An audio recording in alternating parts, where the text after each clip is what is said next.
মা তোমার আমার কোন দুটো গুণ বেশি ভালো লাগে? যখন আমার শরীর খারাপ হয় আর তুই এসে আমার গায়ে চাদরটা ঢাকা দিয়ে দিস তখন আমার খুব ভালো লাগে। তাই?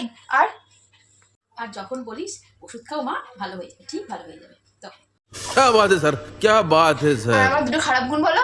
আর এইটুকু বলে যখন তুই চলে যাস আর গিয়ে ফোন ঘাটিস তখন একবারও বলিস না মা বাসনটা আমি তোমার মেজে দেবো, কাজটা আজকে তোমার করে দেবো। আর দ্বিতীয়টা?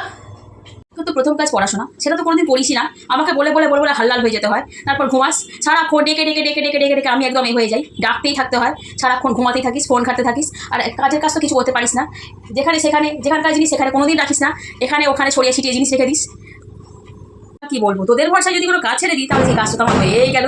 কোনো কাজ তো তোদের দ্বারা হয় না, সব কাজ বলে বলে বলে বলে আমাকে করাতে হয়, কিচ্ছু বলার নেই আমার। দুটো বলতে বলেছিলাম মা।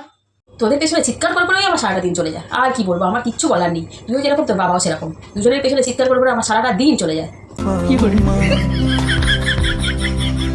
क्या इतना बुरा हूँ मैं माँ, क्या इतना